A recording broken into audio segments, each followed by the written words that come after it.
Top odpovědná firma 2024, cena biznisu pro společnost.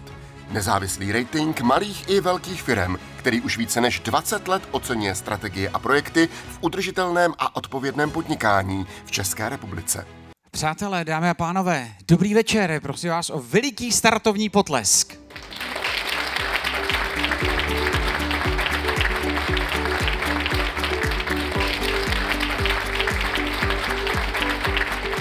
Dobrý večer, děkuji, že jste se dostali v tak hojném počtu a jsme rádi, že jste tady. A letošní rok byl opravdu nabitý skvělými projekty a strategiemi. Přihlásilo nás sám přes 64 firm se 150 projekty a strategiemi, takže porota měla letos, i když jsme ji zvětšili, tak měla opravdu velkou práci, aby vybrala ty nejlepší z vás. Za těch 20 let se top odpovědné firmy účastnilo téměř 1200 firem a přihlásili dohromady přes 2000 strategií, přihlášek a projektů. Top odpovědná firma pomáhající okolí. Cena pro firmy, které cíleně podporují a rozvíjejí společensky odpovědné projekty ve prospěch společnosti či místních komunit, včetně aktivního zapojení vlastních zaměstnanců. Speciální ocenění poroty v kategorii Top odpovědná firma pomáhající okolí získává společnost Heineken Česká republika za projekt Vaříme radost, která pomáhá. Poprosíme paní Terezu Brůškovou.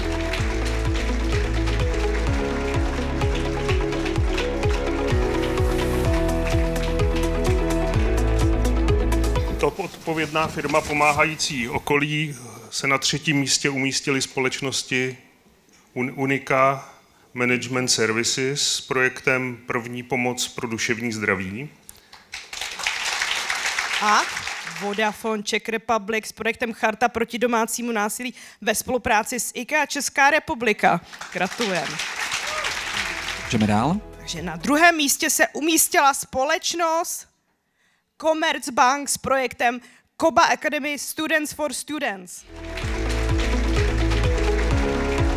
A vítězem v kategorii se stává Lidl z České republika.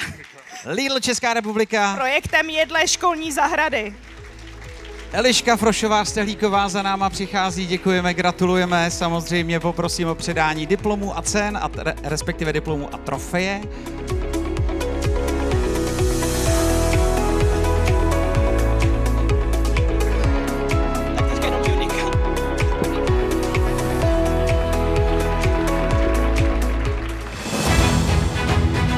Top odpovědná firma v životním prostředí. Cena za projekty, které cíleně pomáhají snižovat negativní dopady na životní prostředí nebo aktivně přispívají k jeho ochraně. Tak, speciální ocenění poroty v kategorii Top odpovědná firma v životním prostředí získává společnost Zonentor. Zdeněk Chocholáček přichází, je tu mezi námi, výborně, děkujeme. Na 3. místě se umístila společnost Zonentor s projektem Solis. Výborně. Budou srdcem. 2. místo. Na 2. místě se umístila společnost Coca-Cola Česko a Slovensko s projektem Zádrž vody na Broumovsku. Velký potlesk. A 1. místo. A vítězem se stává společnost Plzeňský Prazdroj s projektem Radegast boj o vodu 2030. Výborně, poprosím pana Jelena z Coca-Coly a pana Tučníka z Plzeňského Prazdroje.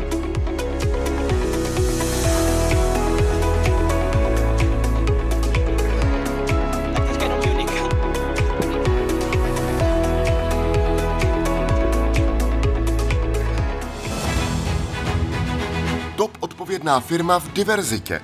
Cena pro firmy, které systematicky podporují a rozvíjejí diverzitu na pracovišti a pozitivně ovlivňují vnímání diverzity a inkluze ve firemním prostředí a na trhu práce.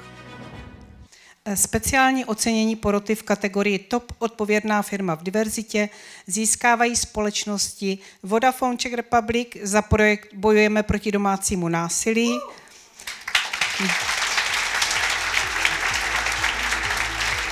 Raiffeisen Bank za projekt Transparentní a férové odměňování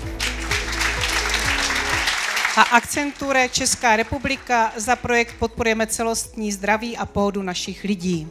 A já poprosím 3 dámy, Jana Vychroňová, Kateřina Škubalová a Šárka Vránová.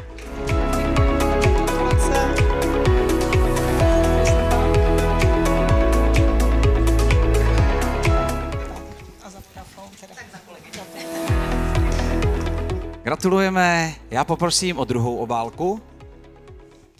Tak v kategorii Top odpovědná firma v diverzitě se na 3. místě umístila společnost Atlas Copco Services s projektem Family Friendly zaměstnavatel.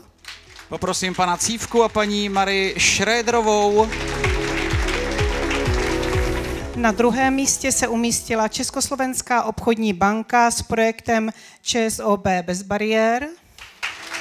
Paní Linda Kautská přichází, děkujeme. A vítězem v kategorii se stává společnost Iveco Czech Republic s projektem Staň se naší hrdinkou, rozšiř si outfit, přidej se k nám. Přichází Kateřina Velínská a Iva Bursová. Děkujeme dámy, poprosíme hostesky o diplomy a také trofej.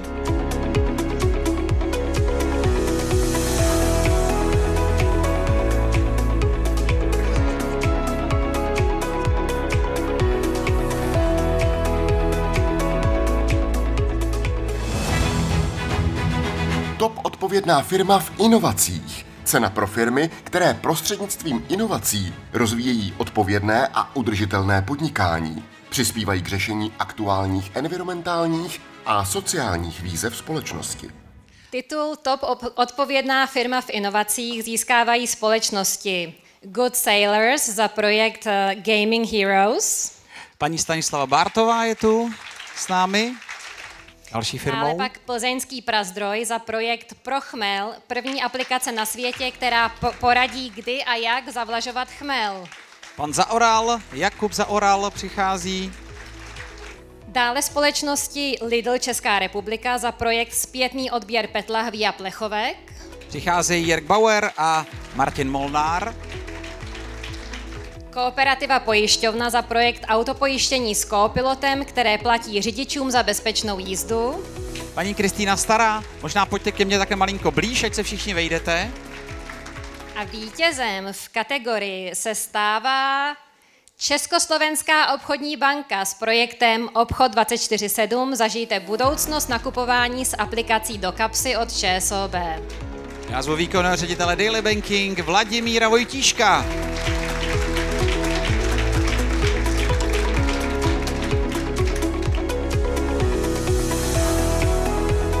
Cenu Biznesu pro společnost za dlouhodobý přínos v oblasti společenské odpovědnosti a v programu firemního dobrovolnictví Zapojím se získávají Československá obchodní banka,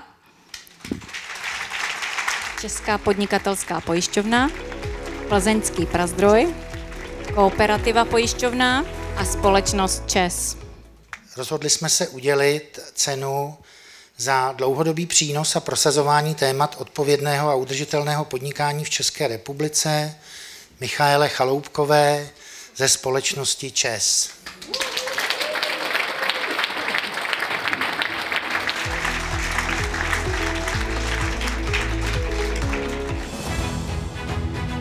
Top odpovědný lídr. Cena za mimořádný osobní přínos v rozvoji a propagaci společenské odpovědnosti a udržitelnosti v podnikání. Titul Odpovědný lídr v udržitelnosti získávají Katarína Navrátilová, generální ředitelka společnosti Tesco. Petra Ondrušová ze společnosti Česká spořitelna. Pojďte k nám, dámy.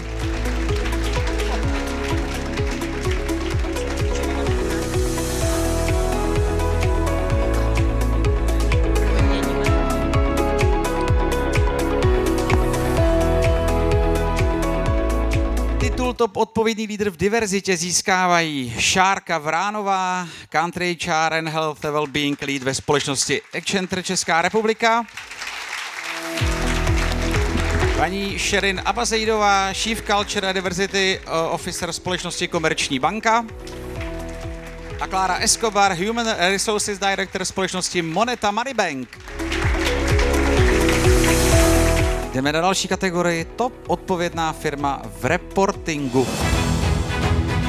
Top odpovědná firma v reportingu. Cena pro firmy, které komplexně měří a transparentně komunikují všechny své aktivity v oblasti odpovědného a udržitelného podnikání. Vodafone Czech Republic. Poprosím paní Zuzanu Holou.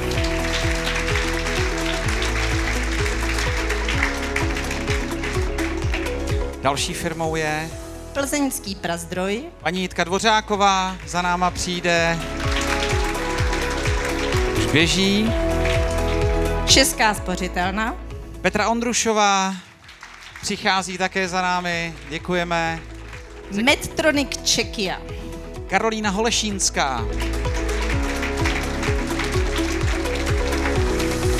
Skupina ČES. Michála Chaloupková, členka představenstva, ředitelka divize Správa, Chief Sustainability Officer. Československá obchodní banka. Po několikáté Linda Kautská, jestli se nepletu. Výborně. Komerční banka. Denisa Pozdníčková k nám také přichází, děkujeme. A poslední Coca-Cola HBC Česko a Slovensko. To ještě není poslední. A pardon, je poslední. Dobře. Pan Ladislav Protože Jelen teď přichází ten vítěz. Ano. Moneta Moneybank. Adéla Malinová přichází.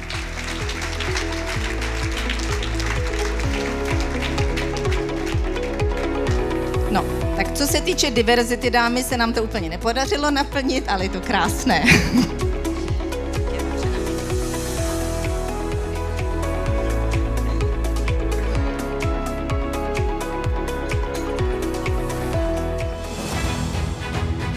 Top odpovědná malá firma. Nezávislý rating pro odpovědné střední a malé firmy, které komplexně, strategicky a inovativně rozvíjejí své podnikání směrem k dlouhodobé udržitelnosti a odpovědnosti. Získávají společnosti Asionew. Je tu pan Marcel Kenia, prosím.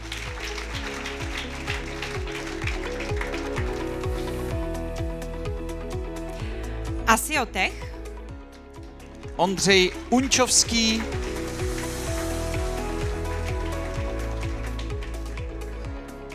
Dobrý večer. MHA. Snad, doufám. Petr Hendrich. Jednatel Petr Hendrich. Řekli jsme dobře MHA. Doufám. A Ecase. Paní Nela Čechová a Kateřina Novotná, nebo dámy Nela Čechová a Kateřina Novotná k nám přicházejí.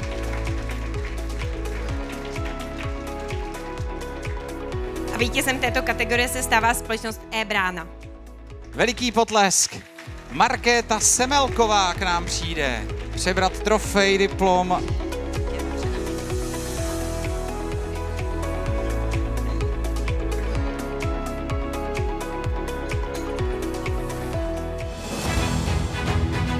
Top odpovědná velká firma. Nezávislý rating pro odpovědné velké firmy, které komplexně, strategicky a inovativně rozvíjejí své podnikání směrem k dlouhodobé udržitelnosti a odpovědnosti.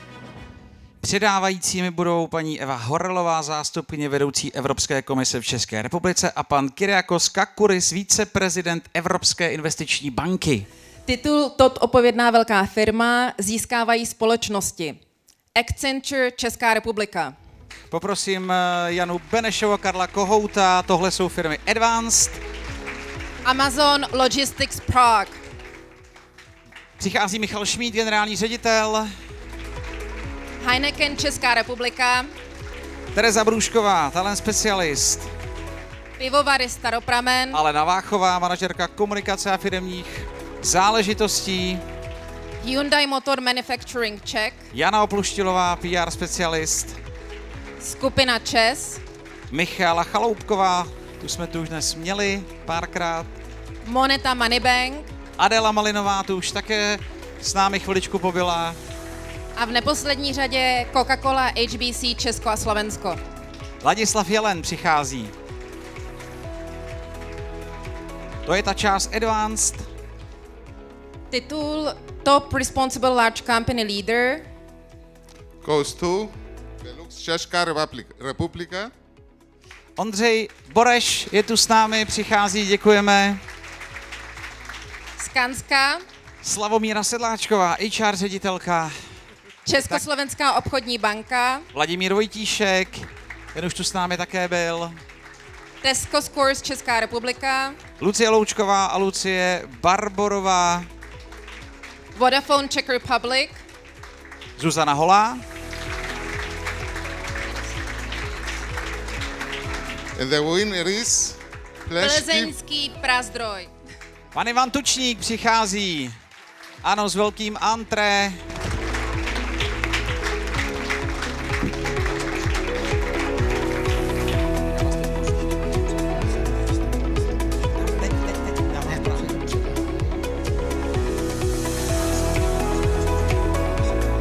Chtěli bychom poděkovat partnerům dnešního večera, společnosti ČES, společnosti Hyundai a evropské nebo zastoupení Evropské komise v České republice. A chtěli bychom poděkovat vám, odpovědným firmám, že děláte to, co děláte. Protože my to říkáme dlouho, je to strašně důležité. A v těch turbulentních časech, které zažíváme v posledních letech, se vždycky ukázalo, že ty odpovědné firmy jsou daleko stabilnější, daleko silnější a daleko pohotovější.